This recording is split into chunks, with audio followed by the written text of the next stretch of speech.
안녕하십니까. 생물 시사성 테마 특강 시작하도록 하겠습니다. 일단 자료에 간단히 목차를 집어넣었습니다. 첫 번째 이제 앞쪽 부분에는 기존에 출제됐던 시사성 테마라고 볼 수 있는 기출 문제들을 좀 포함을 시켰습니다. 그 생물은 시사성 테마라는 거를 좀 신경을 써야 되는데, 이유는 물리나 화학은 이제 노벨상을 받을 정도의 연구 성과들이 나와도 이미 물리화학은 굉장히 많이 성숙되어 있는 학문이기 때문에 물리나 화학의 흐름을 바꿀 만한 결과들이 나오기가 쉽지가 않습니다.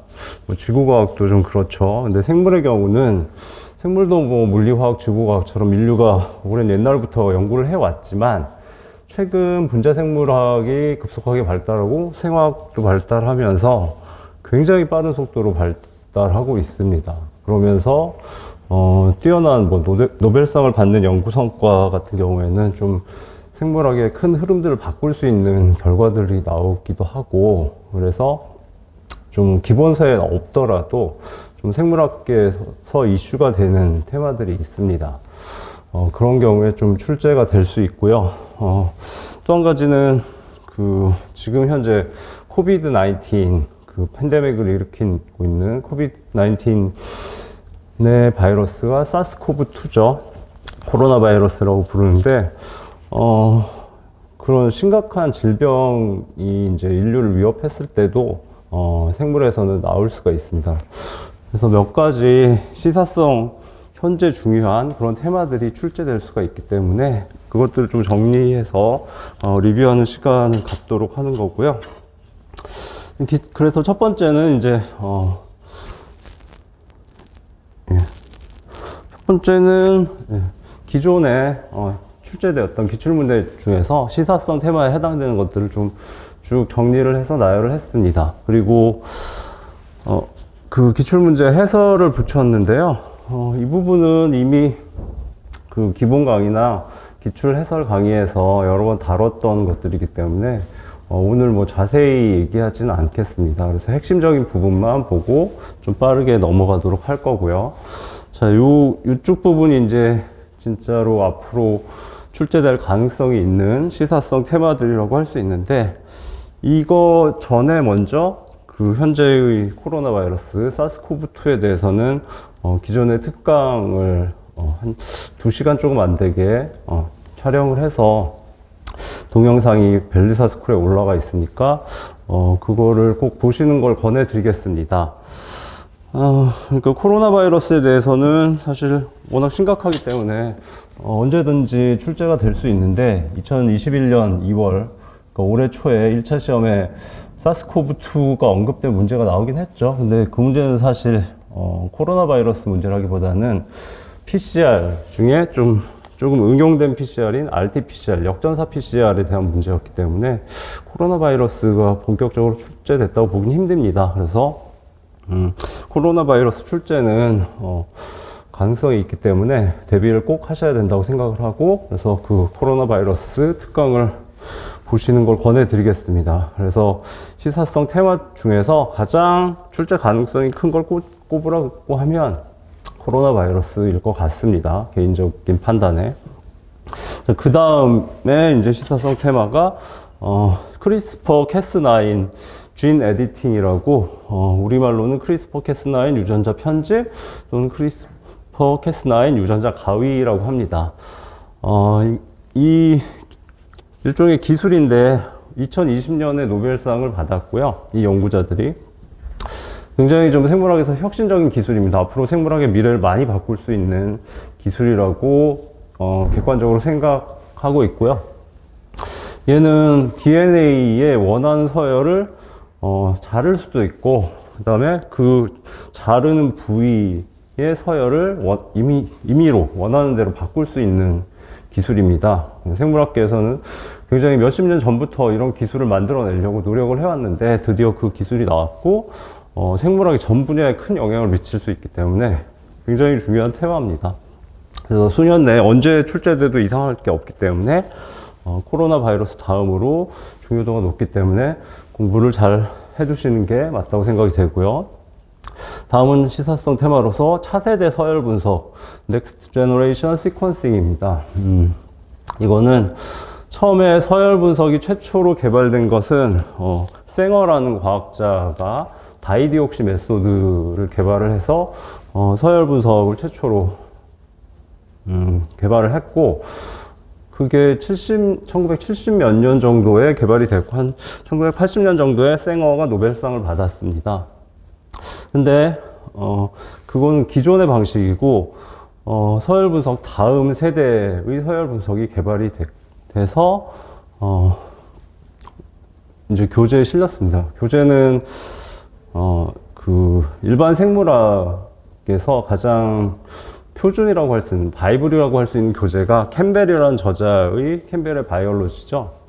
거기에 좀 그림하고 자세히 실렸고, 실제로는 쌩어의 서열 분석 방법을 1세대라고 하면 얘는 2세대입니다. 그리고 3세대 방법이 2015년 정도에 상용화가 됐죠. 현재는 거의 뭐 4세대라고 할 수 있는데, 캠벨에도 2세대가 좀 자세히 나와 있고, 3세대에 대해서는 내용이 그냥 간단하게 텍스트 몇 줄로 언급되어 있는 정도라서, 만약에 출제가 된다면 2세대지만 차세대 서열 분석이 출제가 될 수 있습니다. 그래서 요거까지 공부를 하셔야 되고, 다음 시사성 테마는 항생제 내성, 다중약물 내성, 항생제 개발 이라고 제목을 붙였는데, 얘는 앞에 코로나나 크리스퍼 캐스9이나 차세대 서열 분석보다는 중요도가 많이 떨어집니다. 근데 이거는 현재의 핫한 이슈는 아니고, 사실 40년, 한 30년 전부터 계속 항생제 내성을 갖는 세균들이, 박테리아들이 많이 등장을 했기 때문에 사실 생물학계나 의학계에서는 긴장을 할 수밖에 없죠. 인류가 박테리아, 세균을 제거할 수 있는 항바이러스제, 항생제를 많이 개발을 했지만, 세균들이 이 항생제에 대해서 내성을 다 갖게 돼버리면, 그때는 사실 세균 감염증에 대해서 의사가 할 수 있는 일이 많지가 않습니다. 그래서 항생제가 없으면 굉장히 위험한 상황이기 때문에 계속 생물학계에서는 한 30년 정도 계속 우려를 하면서 새로운 방법을 찾기 위해서 돌파구를 모색하고 있는 상황이죠. 그러니까 앞으로도 사실 몇십 년 동안 계속 고민할 수밖에 없는 테마이기도 합니다. 근데 이거는 장기적으로 문제가 있는 부분이기 때문에 사실 현재 급박한 중요한 이슈보다는 중요도가 좀 떨어지고, 근데 언제든 출제는 될 수 있습니다. 근데 앞에 것들보다는 약간 중요도가 떨어지죠. 그래서 시사성 테마라고 하면 말씀드린 세 가지, 코로나, 크리스퍼 캐스9, 차세대 서열 분석을 꼼꼼하게 공부하셔야 되고, 그다음에 항생제 내성 부분은 방어용으로 좀 가볍게 그냥 그런 용어들이 있구나 정도 봐두시면 될 것 같습니다. 주의해야 할 용어 및 개념은 최근 한 10년간의 노벨상 수상 내역하고, 그 다음에 이제 캠벨이 새로 개정이 되면서 새로운 내용들이 추가됐기 때문에 그 내용하고, 그 다음에 제가 기본 강의에서 사용하는 게 하이탑인데, 하이탑도 작년에 개정이 되면서 일부가 내용이 되게 컴팩트해졌습니다. 불필요한 부분을 많이 잘라내고 개정이 됐는데, 새로운 용어들이 좀 추가가 됐습니다. 근데 캠벨이나 하이탑 같은 교재에 새로운 용어가 추가됐다는 건 생물학계에서 중요한 연구들이 이루어져서 그게 텍스트북에 실린 거기 때문에 좀 용어 자체를 주의해서 봐야 됩니다. 자세히 공부하실 건 아니지만 그냥 그 용어의 개념이 그런 정도였다 정도는 봐두셔야 된다고 봅니다. 이 부분은 용어들이 몇 개가 정리가 되어 있는데 독립문제 하나를 만들 정도의 중요성은 아니고 그냥 지문 하나 정도 나올 수 있는 부분이기 때문에 여기도 좀 방어적으로 보시면 되겠습니다.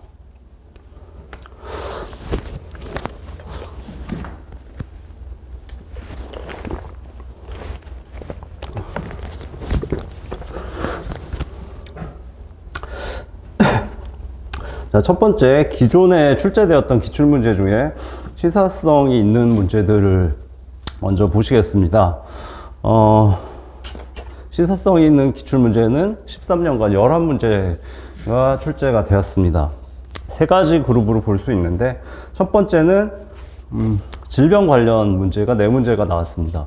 조류독감 AI, 그 다음 대장균 5157, 그 다음에 프리온, 광우병을 일으키는 프라이온이죠. 변형된 단백질이고, 생물이 아니고 물질이죠. 물질인데, 광우병을 일으키고, 광우병은 전염된다고 볼 수 있죠.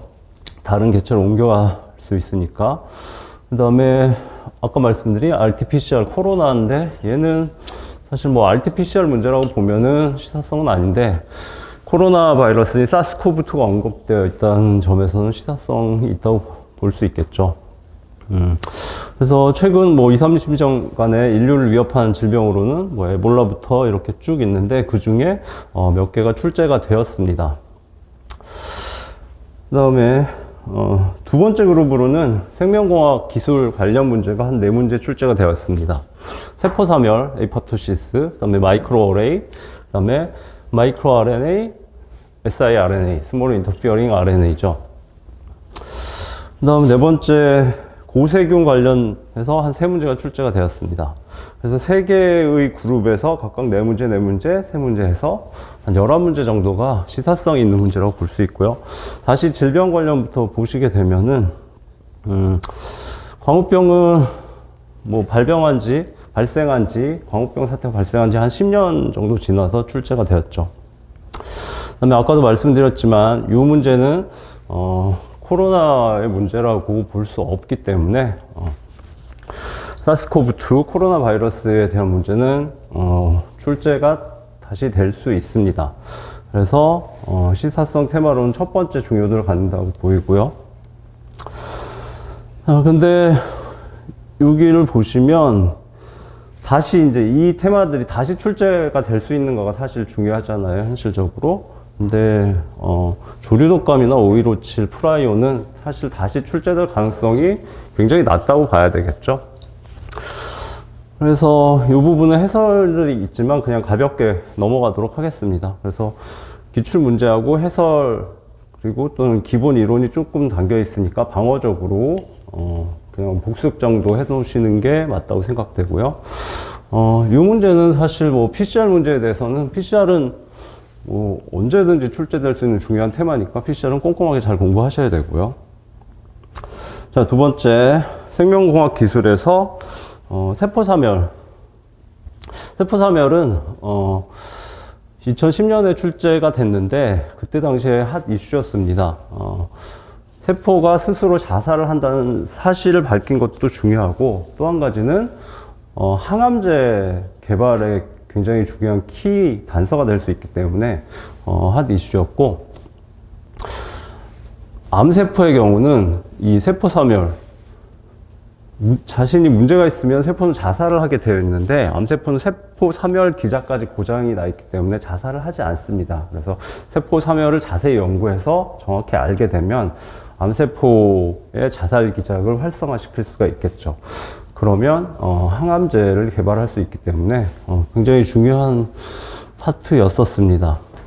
다음 마이크로 어레이는 뭐 오랜 기간 동안 핫 이슈였는데, 이유는 마이크로 어레이는 제조자가 보통 회사에서 만듭니다. 제조자가 원하는 방향에 따라서 얼마든지 다양한 응용을 할 수 있기 때문에 생명공학 기법으로 굉장히 유용합니다. 비용이 많이 높지만 굉장히 뛰어난 기능을 갖고 있기 때문에 그렇게 출제가 됐었고요. 그 다음에 마이크로 RNA와 siRNA는 세포 자체의 진핵세포에서 발현 조절 기작으로 중요하고, 생물학적으로도 또 한 가지는 이 마이크로 RNA나 siRNA를 특히 인공적으로 만들어서 내가 원하는 유전자가 발현이 되지 못하도록 만들면 그 세포나 타겟 유전자가 발현이 안 되는 세포나 뭐 개체의 표현형을 보게 되면 그 유전자가 어떤 역할을 하고 있었는지를 파악할 수 있죠. 유전자의 기능을 연구하는 건 상당히 어렵습니다. 시퀀싱 기술이 발달해서 DNA가 있으면 이 DNA 서열을 밝히는 건 굉장히 많이 발달했죠. 그다음에 유전자를 찾아내는 것도 그러니까 DNA가 길게 있으면 모두 다 유전자가 아니죠. 유전자는 일부 DNA 서열이죠. 찾아내는 것도 좀 쉽지는 않지만 찾아낼 수 있는데 그 유전자를 찾아내도 이 유전자가 정확히 어떤 기능을 하고 어떤 단백질을 코딩을 하는지 밝히기는 개별적으로 접근해야 되기 때문에 상당히 어려운 부분이거든요. 근데 그 접근법이 될 수 있기 때문에 상당히 파워풀한 생명공학 기술이 될 수 있습니다. 그래서 출제가 2문제나 됐다고 볼 수 있고요. 자, 그럼 다시 출제될 수 있는가? 세포사멸은 지문 1개 정도는 다시 나올 수 있기 때문에 기본적으로 좀 기본적인 내용은 꼭 받으셔야 되고 마이크로 어레이는 다시 출제될 가능성이 높진 않습니다. 마이크로 RNA하고 siRNA는 지문 한두 개는 다시 출제될 수 있습니다. 그래서 기본적인 내용 보셔야 되고 실제 좀 이 문제 이후에도 지문 1개인가 2개인가가 다시 출제가 됐습니다. 자, 그 다음 고세균 관련 문제인데 고세균은 처음에 발견됐을 때는 그냥 세균의 일종이라고 오인하고 있었는데 분자생물학이 발달하면서 이 고세균이 세균하고 전혀 다른 생물이라는 게 밝혀졌죠. 근데 고세균의 중요도가 높기 때문에 이때까지는 생물학의 분류체계가 5개였죠. 동물계, 식물계, 균계, 원생생물계, 세균계 이렇게 되어 있었는데 고세균계를 따로 분리를 해야 된다라고 주장을 했습니다. 그리고 그에 더해서 세균역, 고세균역, 진핵생물역으로 크게 그룹핑을 해서 묶는 게 정확한 표현이다라는 발견자가 주장을 했고 생물학계에서 맞다라고 받아들여서 생물학 체계가 삼형육계로 바뀌었습니다. 굉장히 큰 일이죠. 바뀔 정도로 좀 의미가 있기 때문에 세 문제나 출제가 된 것 같고요. 근데 문제는 현재 고세균에 대해서 많이 밝혀졌느냐? 아니죠. 고세균에 대해서 별로 아는 게 없습니다. 그리고 앞으로도 많은 고세균들이 발견이 되고 연구가 될 거고, 현재 진화상으로는 생명의 진화, 공통조상에서 세균이 나오고, 그 다음에 고세균이 갈라져 나오고, 거기서 진핵세포가 갈라져 나왔다로 일단, 생물학계에서는 결론 지어져 있고, 텍스트북에도 그렇게 나오지만, 과연 그게 맞을까라는 생각이 들 수밖에 없습니다. 고세균을 공부해 보시면 고세균은 세균이나 진핵세포하고 전혀 다른 부분이 있죠.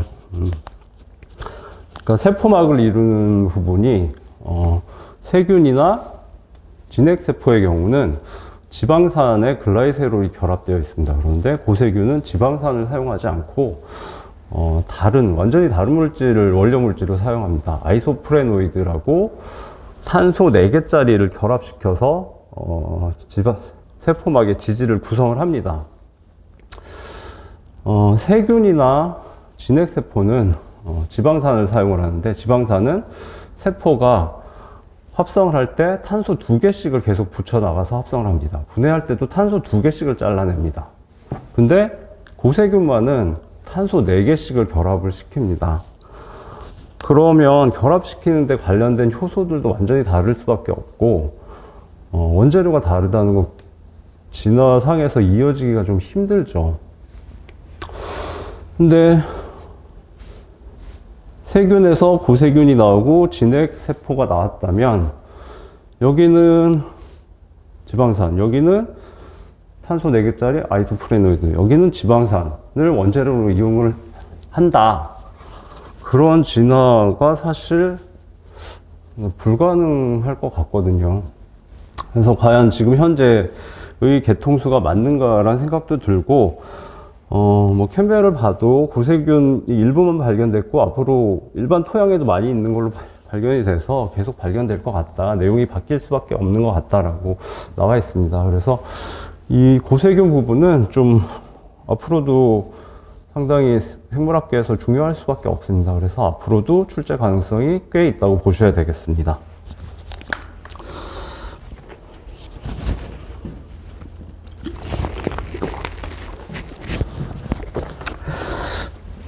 자, 그럼 기출문제 11문제에 대해서 좀 간략한 리뷰를 하도록 하겠습니다.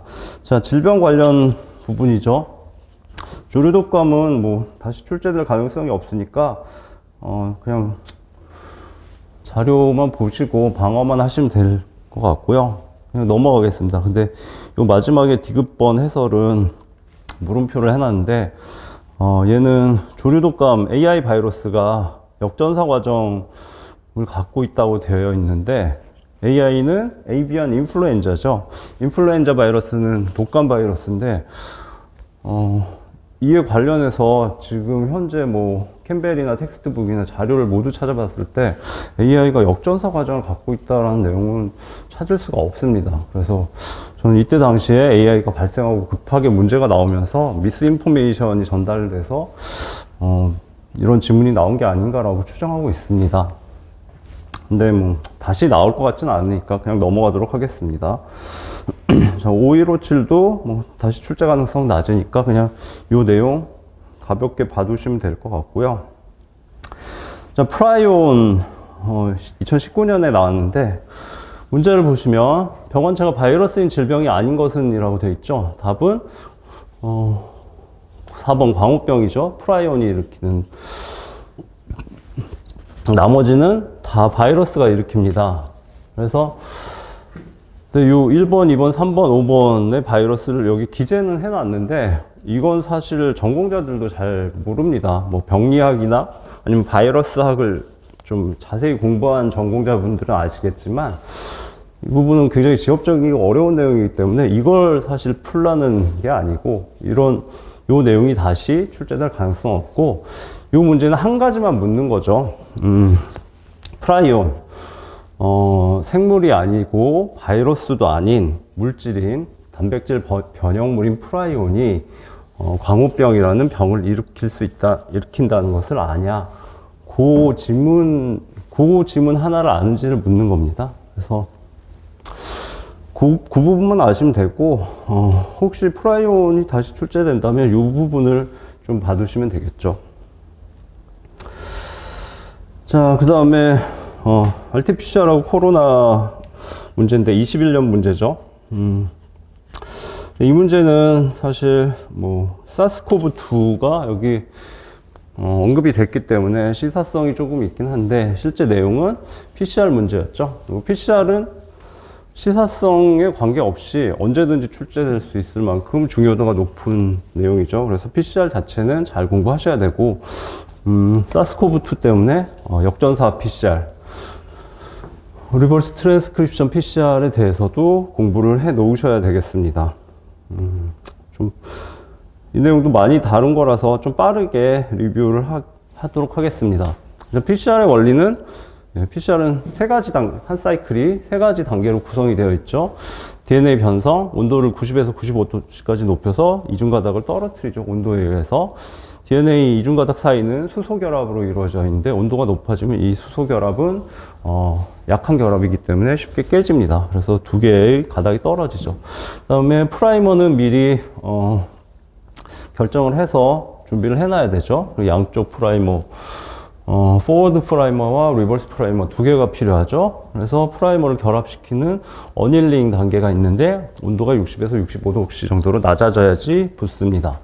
마지막으로 DNA 신장은 내열성 DNA 폴리머레이즈죠. 택 DNA 폴리머레이즈 같은 DNA 폴리머레이즈를 사용을 하고 원재료로서 DNTP를 넣어주면 이렇게 중합이 일어나죠. 요게 한 사이클이고, 그래서 요게 한 사이클, 이게 두 번째 사이클, 세 번째 사이클이죠. 이게 한 사이클의 시작 부분과 끝 부분만 그려놨죠. 그래서 한 사이클이 돌아가면 DNA가 2배로 늘어나고, 두 번째 사이클은 2의 2승, 4배로 늘어나고, 그다음 세 번째 사이클은 2의 3승, 8배로 늘어나게 되죠. DNA 구성 요소가 뭐뭔지가 시험에 나왔는데, 이 그림을 보시면서 머릿속으로 생각하시면 되겠죠. 주형 DNA 있어야 되죠. 프라이머 두 개가 한 쌍이 있어야 되죠. 택 DNA 폴리머레이즈 당연히 있어야 되죠. DNTP 있어야 되죠. 그리고 용액, 버퍼, 완충 용액이 필요합니다. 5가지죠.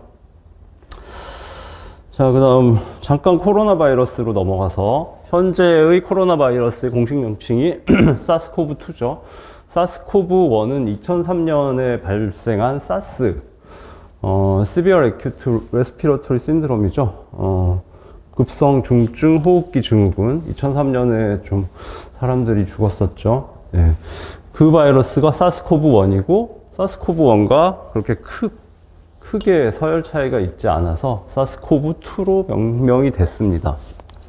현재 코로나 바이러스 사스코브2의 가장 핵심적인 특징은 여기 유전 물질로서 RNA를 가지면서 RNA가 단일 가닥으로 되어 있고 싱글 스트랜드죠. 그 다음에 그 단일 가닥은 파지티브 센스라는 걸 기억하셔야 되겠습니다.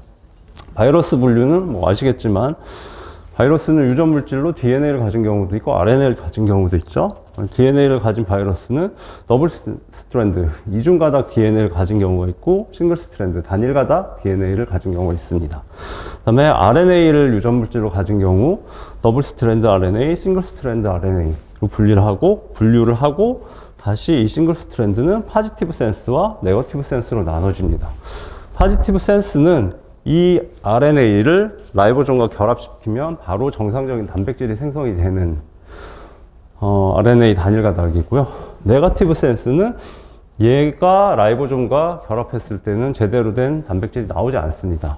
얘의 상보적인 RNA 서열을 만들게 되면 걔가 파지티브 센스가 되는데 걔가 라이보솜과 결합해야지 단백질이 번역이 됩니다. 어찌됐든 바이러스 분류 체계는 이런데 사스코브2가 속한 코로나 바이러스 전체는 여기 속한다는 걸 기억하셔야 됩니다. 단일 가닥 싱글 스트랜드 RNA 파지티브 센스. 그 다음에 또 한 가지 부가적으로 알아두시면 좋은 게 레트로 바이러스, 위험한 바이러스죠. 에이즈 바이러스가 대표적인 레트로 바이러스고 레트로 바이러스도 여기 속합니다. 그다음 인플루엔자, 독감 바이러스는 아까 보신 AI 또는 신종플루 해당되는 인플루엔자 바이러스는 여기 네거티브 센스 싱글 스트랜드 RNA입니다. 자, 근데 이제 코로나에 감염됐는지 검사를 할 때 여기 코에다가 스왑이라고 긴 면봉을 집어넣어서 코 뒤쪽 인두부에 상피세포를 이렇게 살짝 긁어서 그 검체를 검사를 하죠. 저희가 검사를 봤는데 감염이 안 됐으면 제 세포의 DNA와 RNA만 존재하겠죠. 근데 제가 감염이 됐으면 제 세포의 DNA와 RNA 외에 코로나 바이러스 사스코브2에 아까 싱글 스트랜드 RNA 바이러스였죠. RNA가 같이 들어있겠죠. 그 사스코브2의 RNA가 증폭이 되면 이 사람은 감염이 됐다라고 판단할 수 있는 겁니다. 그래서 PCR을 사용을 하는데 문제는 사스코브2의 유전 물질은 RNA인데 PCR은 DNA만 증폭할 수 있습니다. RNA를 증폭하진 않습니다. PCR은 DNA를 증폭할 수밖에 없는 게 텍폴이나 PFU DNA 폴리머레이즈 같은 내열성 DNA 폴리머레이즈를 사용하는데 얘는 특성이 DNA 디펜던트 DNA 폴리머레이즈입니다. 그래서 DNA를 주형으로 DNA만 합성을 할 수 있습니다. 그리고 원재료들도 DNA 원재료인 DNTP만 넣어주기 때문에 PCR은 DNA만 증폭을 할 수 있습니다. 그러면 사스코브2는 RNA니까 증폭이 안 되죠. 어떻게 해야 되죠? 간단합니다. PCR의 앞단계 한 가지만 더 해주면 되는데, 여기, 예. 이 RNA의 역전사 효소를 사용을 해서 이 RNA의 상보적인 DNA를 한 가닥이라도 만들어주면 그 생성된 상보적인 DNA를 주형으로 PCR을 돌리게 되면 DNA가 증폭이 됩니다. 그래서 해당되는 DNA가 증폭이 돼서 신호가 뜨면 이 사람은 감염됐다를 판단할 수가 있습니다. 그래서 일반적인 PCR의 앞단계에 역전사 요소, 리버스 트랜스크립테이지를 사용을 해서 RNA를 상보적인 DNA로 먼저 바꿔준 다음에 그렇게 나온 DNA를 증폭하는 방식이 RT-PCR, Reverse Transcription PCR입니다. 역전사 PCR이죠. 뭐 그림 보셔도 간단합니다. 처음에 RNA가 있을 때 프라이머를 붙여주고 역전사 요소를 사용해서 DNA를 합성을 합니다. RNA의 상보적인 DNA죠. 원재료는 DNTP가 되겠죠. 그래서 DNA가 생성이 되는데 RNA의 상보적인 DNA는 보통 Complementary DNA라고 해서 스몰 c를 쓰죠. cDNA라고 하죠. 그 다음에 여기 RNA는 이제 필요가 없고 이 상태에서 PCR을 돌리게 되면 처음에 DNA 변성 단계에서 두 개가 분리가 되면서 요 새로 합성된 cDNA가 계속 증폭이 돼서 굉장히 개수가 많아지는 거죠. 그걸 검출하면 확인할 수 있습니다. 예, 그 내용을 쭉 여기 설명을 달아놨고요. 문제 해설은 여러 번 보신 분들도 많을 테니까 그냥 자료 보시면서 문제 풀어보시면 되겠습니다. 자, 두 번째 생명과학 기술 관련 네 문제죠. 세포사멸은 여러 번 설명드렸기 때문에 다른 강의에서 그냥 자료만 올려놓고 넘어가도록 하겠습니다. 마이크로 어레이도 이 자료 정도 보시면 될 것 같고요. 그 다음에 mRNA, 마이크로 RNA와 siRNA, 그러니까 소형 RNA죠. 스몰 RNA에 의한 발현 조절인데 얘도 앞으로 지문이 뭐 한두 개는 계속 나올 수 있는 정도의 중요도를 갖기 때문에 기본적인 내용은 자료를 통해서 공부하시기 바라고요. 핵심만 말씀드리면 자, 마이크로 RNA의 경우는 세포가 필요한 단백질이 있어서 유전자를 전사해서 mRNA를 만들고 이 mRNA를 세포질로 보냈죠. 근데 상황이 바뀌어서 그 단백질을 생산할 필요가 없어진 겁니다. 그러면 마이크로 RNA라는 걸 만들어서 아까 나간 mRNA를 저격하는 거죠. 찾아내서 분해시키거나 번역을 억제하는 거죠. 마이크로 RNA 처음에 전사가 돼서 나오면 이런 형태인데 드로샤라는 분해 효소가 이렇게 절단을 합니다. 처음에는 프라이머리 1차 마이크로 RNA고 얘는 프리컬서 전구체 마이크로 RNA입니다. 얘가 세포질로 나오면 다이소 얘도 DNA를 절단하는 효소죠. 그래서 이 부분을 잘라버리게 됩니다.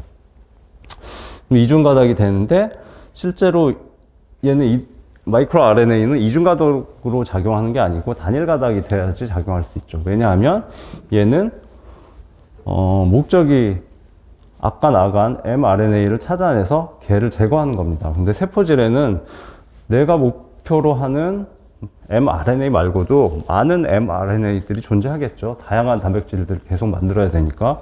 그래서 정확히 아까 그 mRNA를 찾아내야 되는데 그 mRNA에 대한 서열 정보를 이 마이크로 RNA가 담고 있죠. 확인하려면 상보적으로 결합을 해야 되니까 단일 가닥 형태여야 됩니다. 그래야 작동할 수 있죠. 그래서 단일 가닥이 된 상태에서 관련된 단백질들이 결합해서 복합체를 만듭니다. 그 이름이 리스크죠. 리스크 기억하셔야 되죠. RNA Induced Silencing Complex. 그러니까 여기서 RNA는 마이크로 RNA죠. 마이크로 RNA가 결합해서 활성이 유도된 Silencing. 유전자 발현 억제죠. 여기서 이제 번역을 억제하는 복합체죠. 그래서 리스크가 만들어지면 목적 DNA와 결합해서 상보적으로 결합을 시켰을 때 맞다 그러면 이 목적 mRNA를 분해시키거나 번역을 못하도록 만드는 게 마이크로 RNA죠. 그 다음에 마이크로 RNA는 주로 생체 내에 존재하는 거고 이게 발견된 다음에 이걸 모방한 엔타이센스 RNA도 나오고 그다음에 siRNA도 또 발견이 됐습니다. siRNA는 생체 내에도 존재하고 인공 제작을 해서 세포 내에 집어넣어줘도 세포 그냥 세포 내에 존재하는 siRNA와 동일하게 작용합니다. 마이크로 RNA에서 엔타이센스 RNA가 나왔는데, 엔타이센스 RNA는 잠깐 유행하다가 문제가 있다고 판단이 돼서 더 이상 연구가 되지 않았습니다. 이유는 마이크로 RNA보다 훨씬 긴 RNA를 만들었는데, 길기 때문에 그 타겟이 되는 mRNA에 좀 불특정하게 결합해서 엉뚱한 mRNA를 분해시켜버리는 현상들이 나타났기 때문에 좀 현실적으로 중요도가 떨어진다고 됐죠. 그래서 이 내용들을 좀 보시고, 좀 강의에서 여러 번 설명드려서, 기본적으로 지문 한두 개 정도 대응할 수 있을 정도로 방어를 하시면 되겠습니다.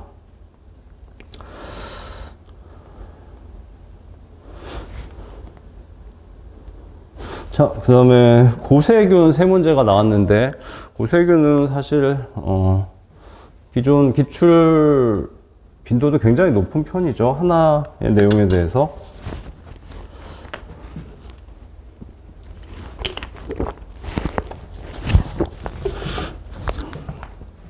네, 앞으로도 고세균에 대해서 다시 출제될 가능성도 꽤 있다고 보이기 때문에 고세균은 꼼꼼하게 공부하셔서 정복하셔야 되는 파트라고 생각합니다. 그래서 강의에서도 여러 번 말씀드렸는데, 핵심만 말씀드리면, 자, 진정세균, 그냥 세균, 박테리아, 고세균, 진핵생물의 진핵세포죠. 먼저 진정세균과 진핵세포 부분은 이미 공부를 다 하셨어야 되죠. 예. 쭉 내용들을 공부하시고, 마지막에 이제 고세균을 이 두 가지 세포와 비교하면서 공부를 하셔야 되는데, 고세균에서 가장 핵심적인 부분은 이 붉은색 세 가지입니다. 그래서 저는 두 문자로 고인히메라고 알려드리죠. 그래서 고세균은 고세균의 일부가 인트론을 갖고 있다. 인트론은 진핵세포만 갖고 있는 좀 고도의 엘리먼트, 물질이라고 할 수 있죠. 세균은 아예 인트론이 없고, 뭔가 복잡한 기능을 하기 위해서 인트론을 갖고 있는 건데, 진핵세포가. 감히 고세균 너도 갖고 있네. 라는 점에서 좀 중요하죠. 그 다음에 고인 히메 중에 히스톤 단백질도 진핵세포가 긴 DNA를 효율적으로 패키징하기 위해서 갖고 있는 단백질인데, 감히 고세균이 갖고 있죠. 그 다음에 게시 아미노산도 세균의 경우는 포밀 메티오닌인데, 고세균은 진핵세포와 같은 메티오닌이다. 그래서 이 세 가지가 사실 가장 중요합니다. 그래서 고인히메라고 기억하시면 되고요. 그 다음에 RNA 중합효소, 이것도 따로 중요한데, 이유는 좀 논란이 있습니다. 예, 교재에 따라서. 근데 이런 경우에는 그 캠벨의 교재를 따라가는 게 가장 안전한데, 캠벨에는 one kind, several kinds라고 되어 있습니다. 여기는 하나, 여기는 복수계라는 뜻이죠. 거기까지 기억하시면 되겠습니다. 원래 진핵세포는 세 가지 RNA 폴리머레이즈 1, 2, 3가 있다고 계속 알려져 왔는데, 캠벨도 좀 애매모호하게 1, 2, 3는 당연히 있지만 새로 연구되고 있는 RNA 폴리머레이즈들이 있는 것 같습니다. 그래서 세 개라고 표시 안 하고 세블 카인즈라고 표시하고, 얘도 복수계라고 표시를 합니다. 자, 그 다음에 이것들이 그 다음 중요하죠. 세균하고 진핵세포와는 다른 고세균만 갖고 있는 특성들도 기억하셔야 됩니다. 세포막이 이중층으로 안 되어 있고 단일층으로 되어 있습니다. 이중층으로 형성됐다가 나중에 붙어서 단일층으로 되는 것으로 알려져 있고요. 고세균이 발견된 것들은 극호열균, 아주 높은 온도에서 생존하거나 극호염균, 아주 높은 염분에서 생존하거나 극한 환경에서 많이 발견됐는데, 단일층이기 때문에 좀 더 보호가 잘 된다고 합니다. 그 다음에 지질의 결합 구조는 두 가지의 경우는 지방산이 글라이세롤과 에스테르 결합을 하지만 얘는 에테르 결합을 합니다. 탄소, 그러니까 COC 형태의 결합이죠. 얘는 COO 형태의 결합이죠. 그다음에 얘는 가지가 있습니다. 그러니까 인지질층이 있으면 이쪽에 친수성 머리가 있고 이쪽에 친수성 머리가 있고 이쪽에 이렇게 지질들이 있는데 지질 옆으로 이렇게 가지들이 튀어나와 있습니다. 그 이유는 아까 고세균이 세포막을 만들 때 원료가 지방산이 아니고 아이소프레노이드란 이름 모르셔도 될 것 같고 탄소 4개짜리 화합물인데 그걸 계속 연결을 해서 이렇게 지질을 만듭니다. 그러면 탄소 1번, 2번, 3번, 4번, 그 다음에 옆에 아이소프레노이드에 탄소 1번, 2번, 3번, 4번.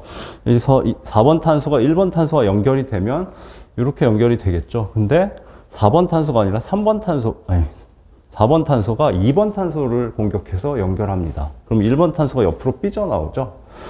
네, 그래서 가지가 생깁니다.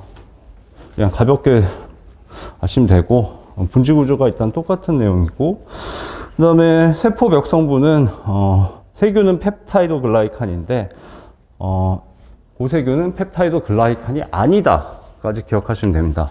펩타이도 글라이칸은, 펩타이도는 펩타이드 결합. 아미노산과 아미노산이 결합하는 게 펩타이드 결합이죠. 펩타이드라는 말에서 아미노산, 아미노산이나 아니면 뭐 폴리펩타이드, 올리고펩타이드, 단백질이 존재하겠구나를 추정할 수 있습니다. 그러니까 아미노산들이 결합된 부분이 있을 거라는 걸 추정할 수 있고, 글라이칸 그러면 당류를 생각하셔야 되죠. 글루코스나 뭐처럼. 예. 그래서 당하고 펩타이드로 결합되어 있습니다. 근데 얘도 사실 당하고 펩타이드로 결합이 되어 있는데, 그렇지만 펩티도 글리칸은 아니고 다른 물질이다까지 기억하시면 되겠습니다. 그 다음에 이 부분도 2021년인가 20년에 지문 하나가 출제가 됐죠. 그래서 기억하셔야 되는데, 세포가 있으면 이렇게 솜털이 난 것처럼 그게 선모 또는 선모죠. 세균의 경우는 선모고 진핵세포의 경우는 선모입니다. 이게 왜 출제가 됐냐면 원래는 선모란 용어를 안 썼습니다. 모두 다 선모란 용어를 썼죠. 전부. 세균도 선모, 진핵세포도 선모. 근데 현미경으로 보면 세포 주변에 이렇게 솜털이 난 것처럼 돼 있거든요. 대장균도 그렇고, 진핵세포도 그렇고, 선모충 같은 경우에. 근데 연구를 해보니까 세균의 선모하고 진핵세포의 선모는 성분이 완전 다르고 유래도 다릅니다. 그래서 이름을 따로 붙일 수밖에 없었기 때문에 새로 이름을 붙였는데, 영화에서는 실리아였죠. 그래서 전체에 다 실리아라는 용어를 쓰다가 필리라는 용어를 새로 여기다 붙였습니다. 그래서 실리아로 구별이 되는데, 이제 한국어로 만들면서 얘는 선모, 얘는 선모로 붙였죠. 그래서 사실 헷갈립니다. 그렇기 때문에 명확하게 기억하셔야 되고, 세균은 선모, 그 다음에 진핵세포는 선모, 고세균은 뭐 선모라고 같이 이름이 붙여졌죠.